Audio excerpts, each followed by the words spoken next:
संतप्त मानस शांत हूँ, जिनके गुणों के गान में वे वर्धमान महान जिन विचरे हमारे।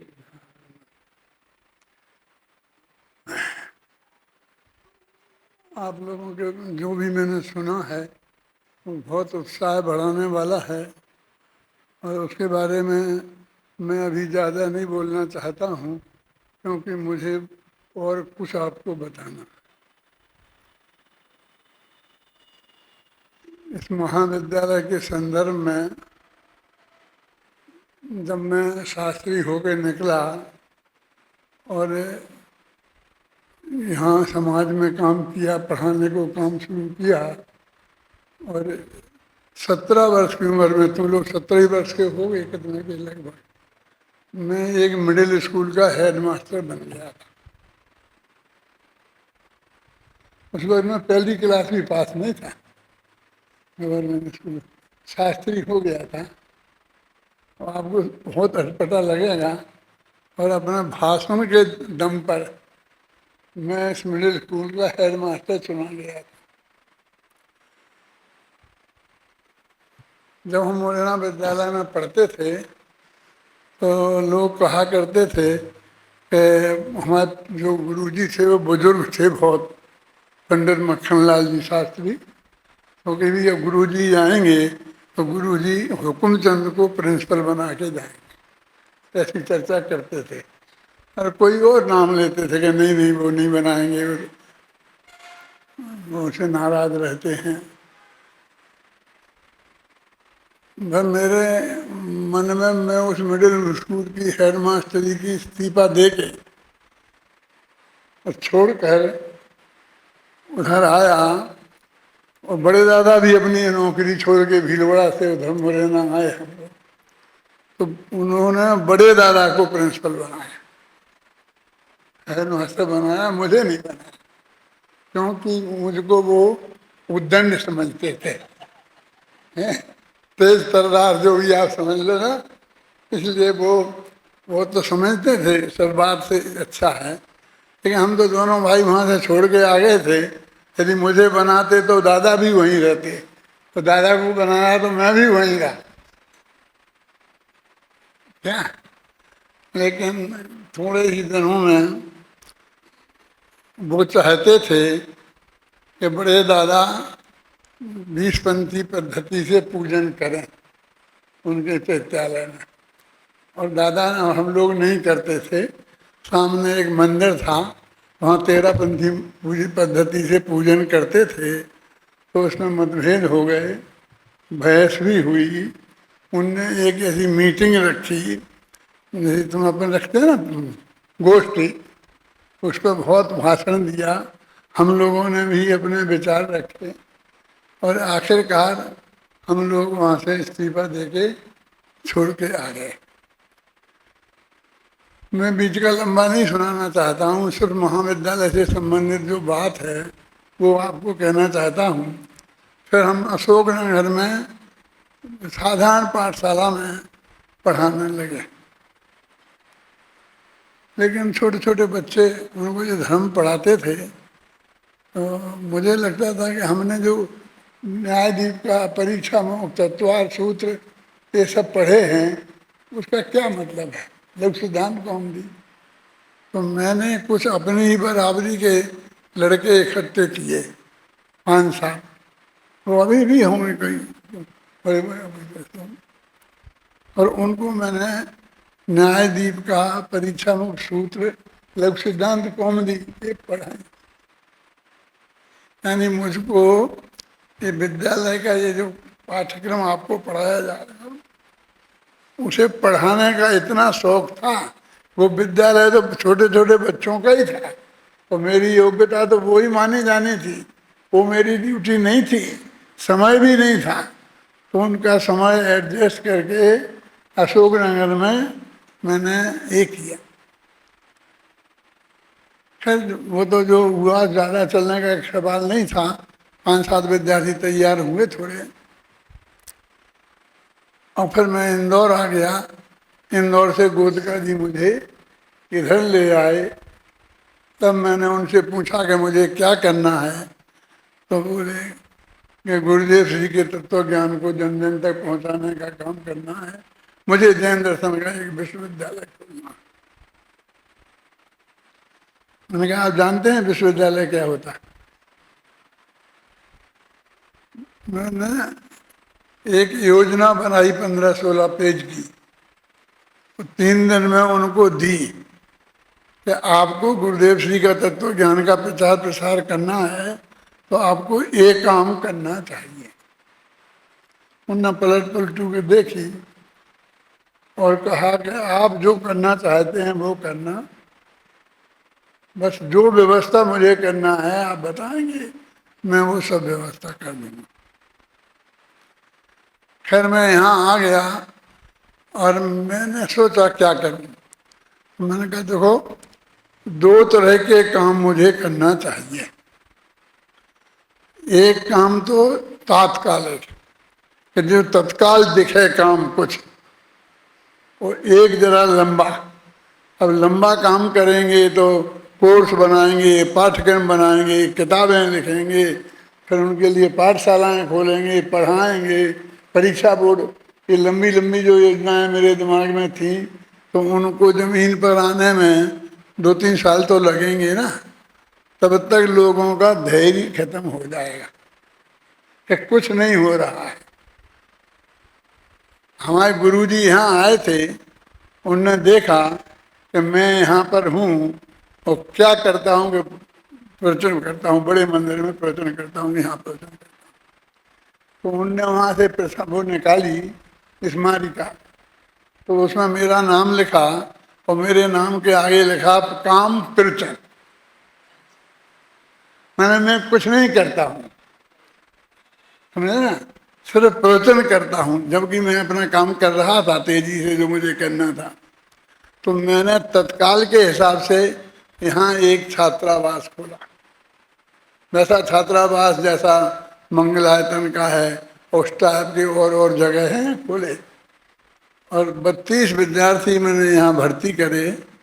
अब वो यूनिवर्सिटी में पढ़ते थे, कोई LLB में, कोई MA में, कोई MS, बड़ी बड़ी पोस्ट ग्रेजुएट क्लासों में। उनको अपनी पाठमालाएँ 2-3 भाग पढ़ाना और उनको यहाँ रहने की और भोजन की सब व्यवस्था करना, कि तात्कालिक दिखे काम। तो बहुत संकट मेरे सामने आए, मीटिंग हुई कि जो भोजनालय खोलेंगे तो बड़े बड़े लोग जो यहाँ के थे, मैं नाम नहीं बताऊंगा, जो नेता थे टॉप के, उन सबको बुलाया गया। और इसी ऑफिस में जब वो था, मीटिंग रखी गई, मेरे घर से चाय बन के आई और उसमें एक बहुत बड़े आदमी ने जो गोदका जी के बहनोई थे, नाम बता रहा हूँ, और उनका गोदका जी पे बहुत प्रभाव था। तो उनने कहा कि 2 काम तो करना पड़ेंगे, कि एक रात्रि भोजन आप नहीं रोक सकते और एक आलू जमी कंद आप नहीं रोक सकते। ये भोजनालय में ये चीज तो यहाँ बनेगी। मैंने बहुत समझाया, तो मैंने कहा देखो इस बाउंड्री के भीतर जब तक मैं हूँ तब तक ये 2 चीजें नहीं आ सकती, और मैं चला जाऊंगा तो चाहे जो कुछ करना हो आप करना। वो सब लोग जो समाज के नेता थे मेरे पिताजी से भी बड़ी उम्र के थे, और मैं तो 30 बरस का था यहाँ आया था। तुम कितने के हो? हैं 24 के तो हो, ऐसे तुम कितने का है? 24-25 के हो, तो मैं 30 बरस की उम्र में यहाँ आया था। जो मैंने ऐसा कहा उनसे कि मैं जब तक हूँ इस बाउंड्री के भीतर तब तक तो ये नहीं हो सकता। और मैंने वहीं गोदका जी से कहा, पाटनी जी गोदका जी थे, क्या पूज्य गुरुदेव श्री से आप स्वीकार करा सकते हो ये जो ये कह रहे कि रात्रि भोजन और जमी कंद ये यहाँ चले स्मारक में, ये स्वामी जी से स्वीकार करा सकते हो आप? वे चुप रहे, कुछ बोले नहीं। सन्नाटा छा गया, चाय आ गई थी, चाय कप में रखकर सबको परोस दी गई, किसी ने छुई नहीं, और नाराज होके सब उठ के चले गए। वो मेरे घर की बनी हुई चाय वहीं रखी रही इसी ऑफिस में, और वो लोग नाराज होके चले गए कि ये आया है ना एक कल का छोकरा, और हमसे कहता है कि जब तक मैं बाउंड्री के भीतर रहूंगा तब तक ये नहीं होगा, इस भाषा में बात करता है, हमें क्यों बुलाया। वो चले गए, गोदका जी भी उनके साथ चले गए।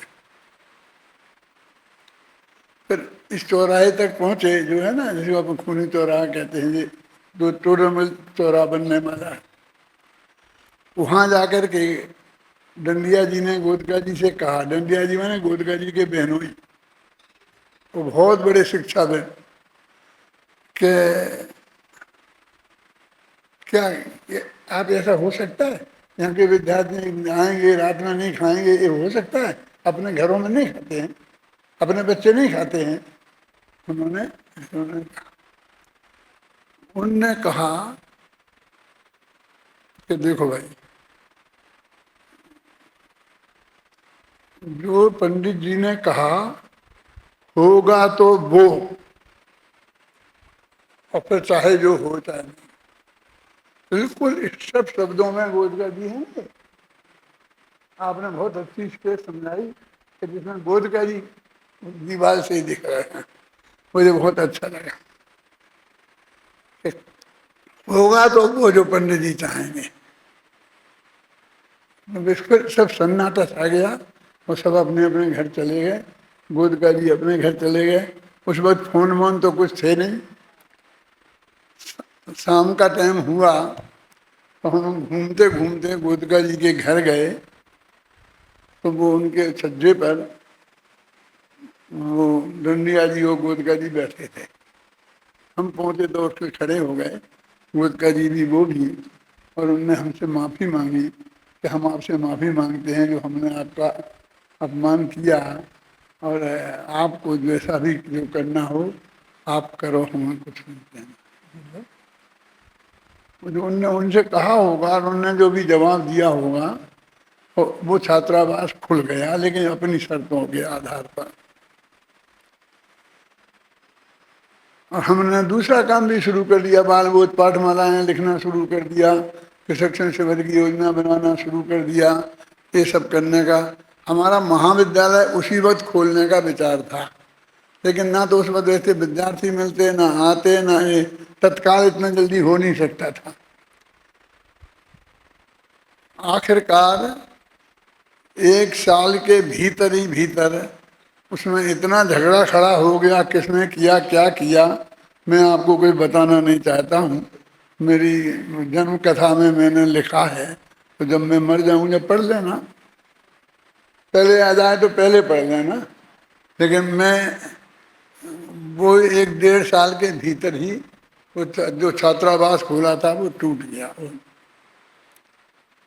और उसके इतना वो हुआ, मैं थोड़ी बताऊं कि वो मैंने विद्युत परिषद बुलाई थी, जिस विद्युत परिषद का मैं अभी अध्यक्ष हूँ ना 8-10 साल से, उस विद्युत परिषद के अध्यक्ष उस वक्त डॉक्टर नेमीचंद जी ज्योतिषाचार्य थे। उनकी विद्युत परिषद बुलाई थी क्योंकि मैं विद्वानों को सब दिखाना चाहता था, अपनी योजनाएं हम क्या कर रहे हैं, ये सब। विद्वान लोग आए, देखकर बहुत प्रसन्न हुए, और सब बात सब करके, और गोदका जी के यहाँ सबका भोजन था। सब लोग गोदका जी के यहाँ गए हुए थे। गोदका जी चाहते थे कि उन विद्यार्थियों को भी अपने यहाँ भोजन पर बुलाएं, लेकिन जगह इतनी नहीं थी, तो उन्होंने कहा कि यहीं भोजनालय में सब सामग्री भेज देते हैं। तो जो सामग्री विद्वानों के लिए बनी थी वही सामग्री सब उन्होंने कार में भर के यहाँ भेज दी विद्यार्थियों के लिए। और उनमें कुछ विद्वान ऐसे थे जो विद्यार्थियों के बीच में घुस गए थे और उन्हें भड़का रहे थे कि कांजी स्वामी के चक्कर में तुम कहाँ आ गए हो, ऐसा वैसा है। उनने कहा कि देखो गोदका जी ने तुम्हें अपने घर नहीं बुलाया, और जो बचा खुचा बचा था ना वो तुम्हारे लिए भेज दिया है, तुमको भिखारी समझा। ऐसा कह के उन विद्यार्थियों को भड़काया। वो विद्यार्थी भड़क गए, उनने हड़ताल कर दी, वो भोजन नहीं किया, भूखे रहे और बस बहुत बड़ा उपद्रव हो गया। और उसका इतना दुष्परिणाम हुआ कि गोदका जी तो कहने लगे अभी इन विद्यार्थियों को निकालो यहाँ से। मैं कहा ऐसे बीच में नहीं बंद कर सकते हैं, यूनिवर्सिटी बगल में है, उधमबाजी हो जाएगी, अब शांत रखो, अपन करेंगे। नहीं नहीं नहीं, मुझे 1 मिनट नहीं रखा। अब ये तो एकदम गर्म हो गए। मैं कहा 2 लाख रुपया खर्च हो जाए तो हो जाने दो, निकालने में। बाबू भाई थे मौजूद यहाँ, वे हमारे ट्रस्टी थे, आदमी जी सब थे। बाबू भाई बोले मेरे से कि डॉक्टर साहब आप इन विद्यार्थियों के चक्कर में मत पड़ो, आपको किसी का सहयोग करना हो ना तो उसे जितना बोलो स्कॉलरशिप दे दो, हम करेंगे व्यवस्था। जिसको देना हो, सहयोग करना हो, स्कॉलरशिप दे दो, लेकिन यहाँ रखने का धंधा नहीं करो, इस झंझट में नहीं फंसो। अब वो भी ऐसा कौन लगे। इन्हीं हमारे सबसे बड़े सहयोगी गोदका जी, बाबू भाई, पाटनी जी, ये लोग थे। अभी ये लोगों के ऐसे विचार हो गए तो हमारा जो हम महाविद्यालय खोलना चाहते थे वो 10 साल पीछे पिछड़ गया। उसकी बात करें तो सब लोग विरोध करेंगे, नहीं नहीं विद्यार्थियों को रखने का काम तो करने ही नहीं। ये काम 10 साल पिछड़ गया। हमारी जो योजना थी ना, वो हमने मुश्किल से समझाया कि अभी 2 महीना चलने दो, अगली साल जुलाई में अपन विद्यालय खोलेंगे ही नहीं, उसको वो नहीं निकालेंगे क्या सूचना कि हमारे यहाँ छात्रावास खोलने के लिए, तो कोई विद्यार्थी आएगा ही नहीं, हम भर्ती नहीं करेंगे, तो विद्यालय अपने आप बंद हो जाएगा। इस तरह वो बंद। अब आप समझ लीजिए कि जो लोग असली कार्यकर्ता थे और जिनसे ये विद्यालय चलना था, जो पैसे की व्यवस्था करते, जो पीछे पूरी ताकत से खड़े रहते, तो ये विद्यालय चलाया जा सकता। अब उसकी तो बात करना संभव नहीं रहेगा। फिर ये अपना 10वां शिविर प्रांतिज में लगा, प्रांतिज है गुजरात, वहां लगा। और वहां फिर मैंने कोशिश की कि विद्यालय खोलें, एक करके यहाँ पे बम्बई में मीटिंगें करा करके सबको तैयार किया, बाबू भाई को तैयार किया, पादनी जी को तैयार किया, लालू भाई को तैयार किया, शशि भाई को तैयार किया। और ये समस्या आई कि गुरुदेव से कौन स्वीकार कराएगा, तो उसकी जिम्मेवारी भी थी।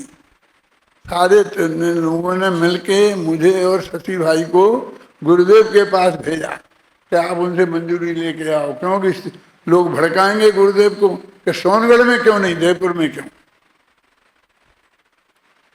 तो ये बहुत कठिन काम था और सोनगढ़ में खोल के चलाना बहुत कठिन काम था। हम लोग गए, हमने गुरुदेव को सब बात समझाई। गुरुदेव की बहुत बहुत बहुत कृपा थी मेरे पर।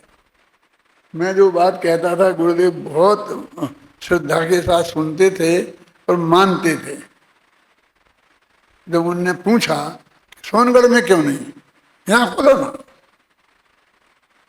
मैंने कहा गुरुदेव राजस्थान विश्वविद्यालय में ऐसी व्यवस्था है कि वहाँ जैन दर्शन शास्त्री का कोर्स है, डिग्री मिल सकती है, ये विद्यार्थी ग्रेजुएट हो सकते हैं, ये सोनगढ़ में नहीं है। वो सोनगढ़ में खोलें तो वो नहीं हो सकता है। और दूसरी बात ये है कि मान लो अहमदाबाद में वो जहाँ खोल सकते हैं तो वहाँ जगह चाहिए। कितनी जगह, यहाँ गोदका जी ने सारी जगह बनाई है और जगह तैयार है। गोदका जी बोले मैं जगह देने को तैयार हूँ, और उसकी भी व्यवस्था कर लें तो मैं हूँ वहाँ पर। चलाएगा कौन, चलाना तो मुझे है, दिमाग में तो मेरे योजना है। कोई आदमी तो उसको सुनने को तैयार नहीं है, उसकी समझ में नहीं आती है। मेरे पे भरोसा करके आपका विश्वास मिलेगा तो ये चलाएंगे, साल 2 साल चला के दिखाऊंगा, तब जाकर के ये काम चलेगा। फिर गुरुदेव से मंजूर करा ली कि ठीक है, जयपुर में ये महाविद्यालय खोला जाए। इस तरह जयपुर में मुख्यमंत्री भैरव सिंह शेखावत के हाथ से इसी हॉल में इसका उद्घाटन हुआ सन 1977 में। ये घटना में 67 में आया था, और 67 में वो छात्रावास खोला था, और 77 में जाकर के ये फिर महाविद्यालय खुला। फिर तो गुरुदेव का इतना सपोर्ट मिला कि उन्होंने जतीश भाई से, अभय, जो लोग वहाँ रहते थे ब्रह्मचारी, सबसे कहा कि जाओ जयपुर और पढ़ो। बड़ी उम्र के थे उन लोगों को भी कहा, ये भी कहा, और भी आए। पहली साल 13 विद्यार्थी आए, और मैं अकेला पढ़ाने वाला था। एक संस्कृत के विद्वान को मैंने रखा, ब्राह्मण विद्वान को, और वो संस्कृत के थे। और इस तरह ये महाविद्यालय खुला था। ये कैसे खुला है इसकी कल्पना आप नहीं कर सकते। मेरे मन में तो वो था कि वहाँ के विद्यार्थियों को इकट्ठा करके मैंने पढ़ाया था, लेकिन मैंने सारे देश में ये सुना। अब मैं यहाँ बैठा हूँ, फिर भी यहाँ बोल रहे आप कि विद्यालय किसने खोला, तो कहीं किसी का नाम, यानी ना मेरा, ना पाटनी जी का, ना गोदका जी का, ना बाबू भाई का, जो भी नाम दूसरों के दे करके उनने खोला, ये किया, ये किया, ये किया। लेकिन मैंने आज तक कोई प्रतिवाद नहीं किया। ये बात मैं जो आज आपको सुना रहा हूँ, ये आज तक मैंने किसी को नहीं सुनाई, न किसी सभा में, न अकेले में भी, कि भाई इसकी कहानी क्या है। बनो, क्योंकि ये लोग तो मेरे अत्यंत नजदीक के लोग थे। गोदका जी, पाटनी जी, बाबू भाई, जिनके सहारे ये सब चला, शुरू से जो हमारे साथ में रहे। ये महाविद्यालय खुला और सारे फिर विद्वानों को हमने बुलाया, 1-1.5 साल में रहा, दिखाया सब विद्यार्थियों को बना करके। तो वो विद्वान सिर्फ इसलिए आए कि हम देख के तो आए विद्यालय के, हमारे विद्यालय में तो विद्यार्थी नहीं मिलते हैं, और इनके यहाँ विद्यार्थी इतने आ रहे हैं, इनने भर लिए हैं, कैसे आ रहे हैं। हमसे कहते थे तो हम कहते थे अध्यात्म की रुचि के कारण आ रहे हैं, इन्हें मोक्ष मार्ग चाहिए, जैन तत्व ज्ञान सीखना है। तो उनको किसी को भरोसा नहीं होता था। उनके नाम कैलाश चंद जी, जगन मोहन लाल जी, जो बड़े बड़े विद्वान थे, जो विद्यालय चला रहे थे उस वक्त, जिनके विद्यालयों को विद्यार्थी नहीं मिलते थे, वे लोग आए। हमने उनकी क्लासें लगाई अपने विद्यार्थियों की। फिर वो जा के एक कमरे में जाते थे, तो वहाँ पर 2 ताकत, जिन पर 2 विद्यार्थी, उनके 2-2 टेबलें, 2 कुर्सियाँ, 2 ये, और फिर हर एक के इतना शास्त्र, और वो सब व्यवस्था बढ़िया थी। फिर उनसे पूछते कि तुम लोग यहाँ क्यों आए, तो वो कहते हमें आत्मा का कल्याण करना है। जो आप लोग अभी बोलते हो, हमें वस्तु का स्वरूप समझना है, ऐसा बोलते थे उनसे। तो वो क्या बोलते थे कैलाश चंद जी, जैन मोहन लाल जी, कि ये तो ठीक है, आपको डॉक्टर साहब ने रटा दिया है कि कोई पूछे तो ये जवाब देना, इसलिए आप उनके हिसाब से बोलते हो। तुम तो असली पेट की बात बताओ। वो कहते कि नहीं, हम तो इसलिए ही आए हैं, गुरुदेव की आज्ञा हुई है, ये आई है, ये वस्तु का स्वरूप है। लेकिन वो भरोसा नहीं करते थे। उनको ये भरोसा नहीं था कि सिर्फ तत्व ज्ञान के आधार पर बड़ी जैन दर्शन के मर्म को समझने के लिए इस जमाने में इतने विद्यार्थी मिल सकते हैं। वे तो क्या करते थे मालूम, कि अपने यहाँ छात्रावास जैसा चलाते थे और यूनिवर्सिटी में पढ़ने विद्यार्थियों को भेजते थे, और यूनिवर्सिटी के पढ़ने वाले विद्यार्थी वैसे ही होते थे जैसे वे अपने यहाँ थे। इंदौर में, बनारस में, सागर में ये हालत थी। वहाँ के निकले हुए विद्वान निकलते थे, वो एक प्रवचन नहीं कर सकते थे, आज भी नहीं कर सकते हैं। ताकि मिलाओ वो देख लो हैं, प्रोफेसर होकर के निकल गए हैं, लेकिन आज प्रचुर नहीं कर सकते हैं। देख लें ये हालत है। अपन तो ऐसा चाहते थे कि जो इस तरह का ये विद्वान तैयार हो, इस तरह की भावना। और उस दिन से आज हम, मेरे को भरोसा नहीं था कि इतने दिन चलेगी, मैं इतने दिन जीऊंगा, मुझे तो ये भी भरोसा नहीं था। अब जी रहा हूं। लोगों को बहुत भरोसा है। मेरी अभी आई है वो बच्ची, क्या नाम, विशुद्धि, मैं एक क्लास में लड़की, उसकी माँ बोली कि दादा इसको ले जाओ, इसको शास्त्री बनाना है।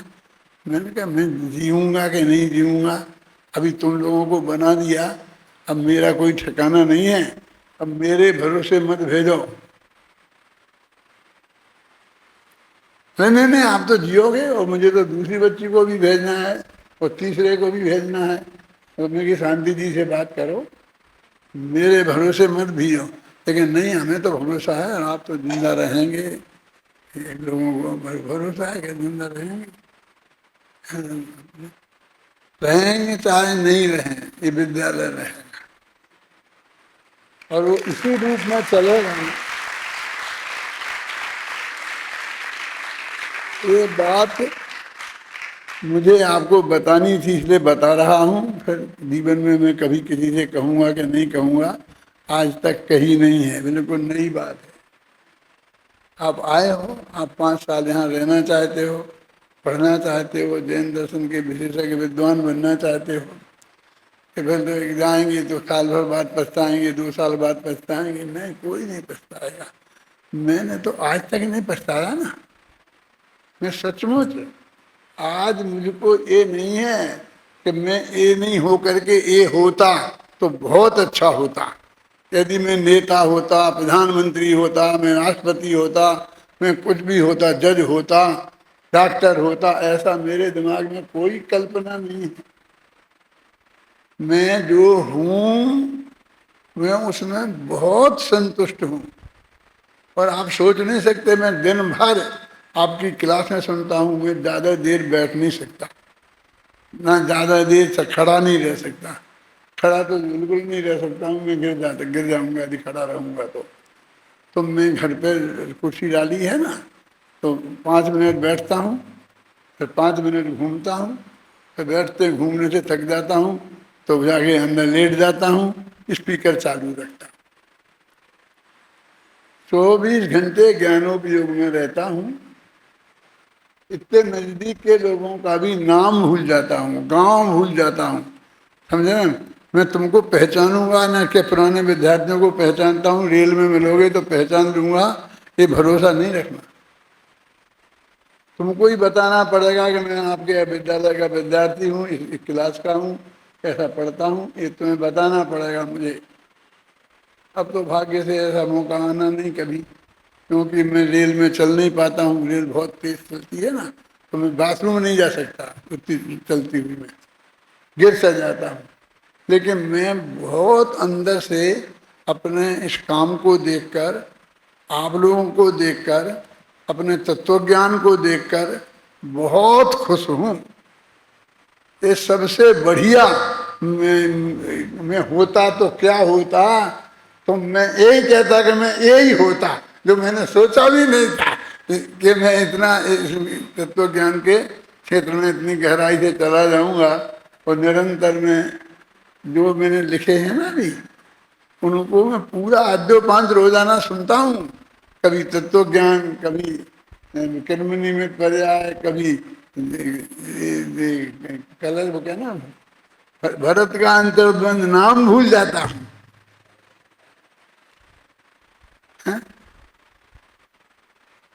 इसलिए आप लोगों का भविष्य बहुत अच्छा है। आप बिल्कुल विकल्प मत करो, ये समझ लो।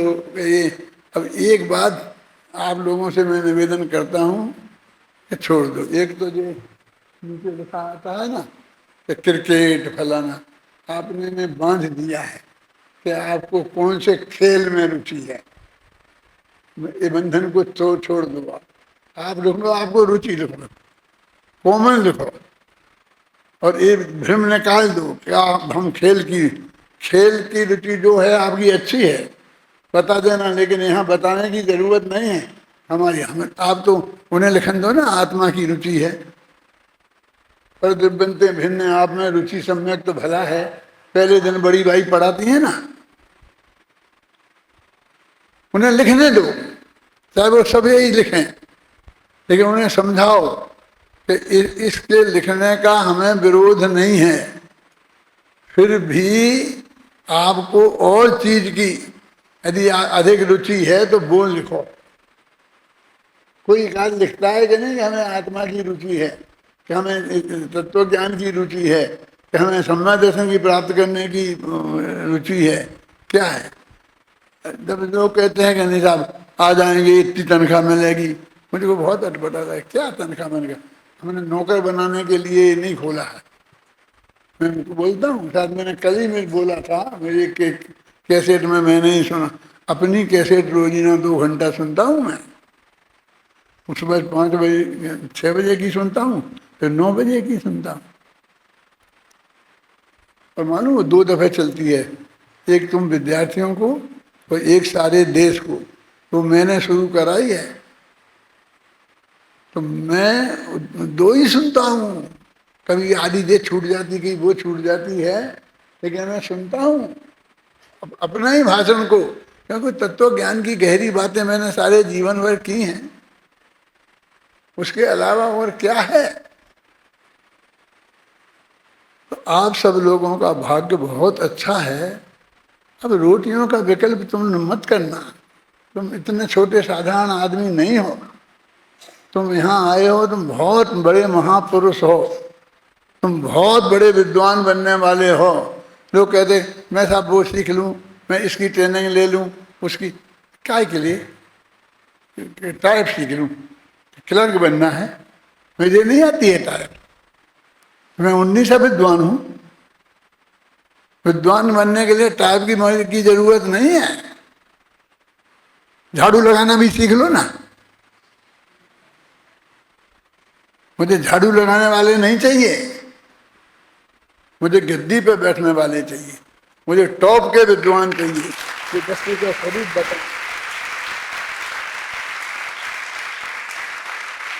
इसके लिए विद्यालय चल रहा है।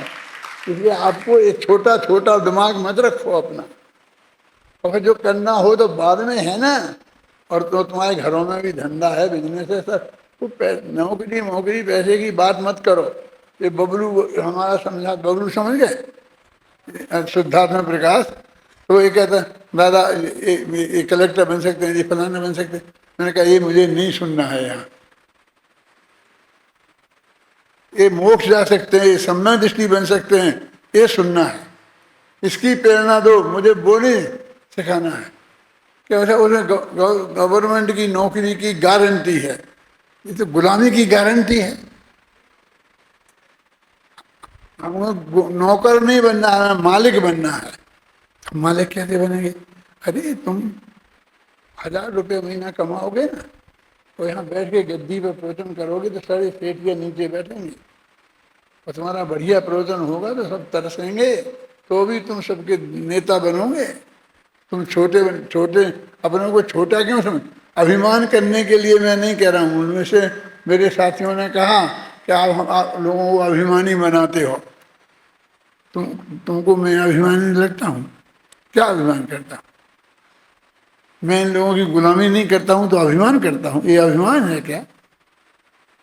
गौरव गौरव से रहना सिखाता हूँ मैं।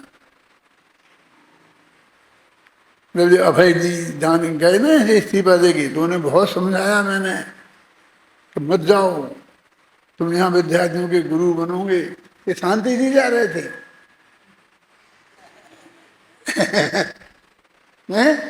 मैंने सबको क्या करोगे, मुझे पैसे में से नहीं सुनना है। भाग्य से तुम्हारे पूर्ण का उदय है, खूब मिल गया, तुम्हें क्या कमी है? कोई कमी के बढ़े, कोई तकलीफ हुई क्या? ये विद्यार्थी तुम्हें पढ़ाने को मिलते हैं और आप अपनी छाती पढ़ाते हैं, इससे बड़ा सौभाग्य दुनिया में कौन होगा? मैं रोजाना इसको समझाता हूँ। मेरे पास ये जो बैठता है ना, क्या जिनेंद्र, मैं ऐसे सेवा वेवा नहीं करवाता हूँ, ये समझाता हूँ हो जाऊंगा।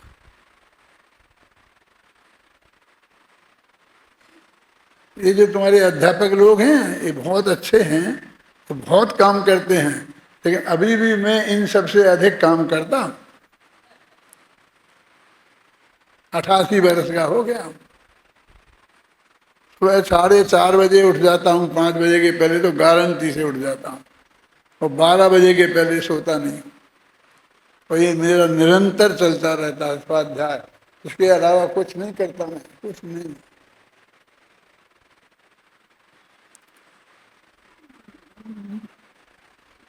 मेरे बच्चों ने है एक मकान बनाया है, पता था, तो उसमें मेरे लिए एक बहुत बढ़िया लेटेस्ट कमरा बनाया है। ऐसा बाथरूम के जितना एक तुम्हारा पूरा बेडरूम होता है ना, उतना तो बाथरूम, और लेटेस्ट। ओके दादा आपको वहाँ चल के रहना पड़ेगा, मैं कहीं नहीं जाने वाला हूँ। मुझे संस्थान ने क्या छोटा मकान दे रखा है, मुझे क्या कमी है? मैं अपने विद्यार्थियों के बीच में रहूंगा कि मैं तुम्हारे पास वहाँ जाऊंगा?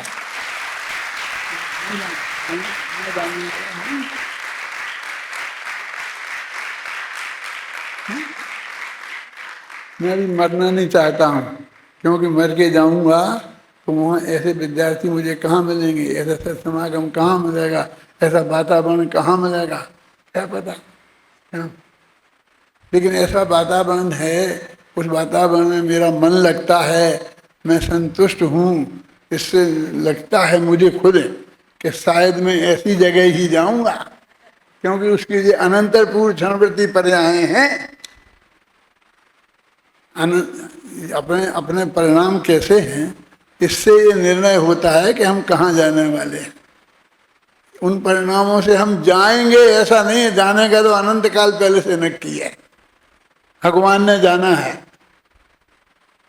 लेकिन हमारे जो परिणाम हैं वो इतने निर्मल हैं, इस तत्व ज्ञान में रमते हैं, तो तुम सारे दुनिया से छट के इस तत्व ज्ञान को सीखने आए हो, और ये दुपट्टा पहन के यहाँ बैठे हो, और दुपट्टा पहनने में तुम्हें शर्म नहीं लगती है। कोई पहले जमाने में तो लोगों को टोपी लगाने में शर्म लगती थी, क्यों? ऐसे कपड़े पहनने में। इसलिए तुम लोगों का बहुत अच्छा भविष्य है, तुम आए हो, कोई को कोई तकलीफ होने वाली नहीं है जीवन में, और तुम्हारी वजह से एक एक गांव भी धर्मात्मा हो जाएगा। एक एक तुम्हारे माँ बाप, समझ लो तुम्हारे माँ बाप का कल्याण तो नक्की ही है, वे भी पक्के हो जाएंगे, सब पक्के हो जाएंगे। और ये चेन्नई से आए हैं, 4 दिन पहले आए हैं, तो इतना बढ़िया बोलते, जो भी बात उन्होंने बोला उनके दिमाग में घुसा, मुझे बहुत प्रसन्नता होती है।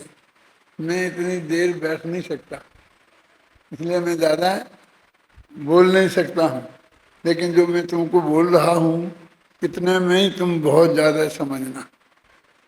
और मैं निरंतर एक तुम्हारा उज्जवल भविष्य चाहता हूँ, और निश्चित रूप से तुम्हारा सबका उज्जवल भविष्य है।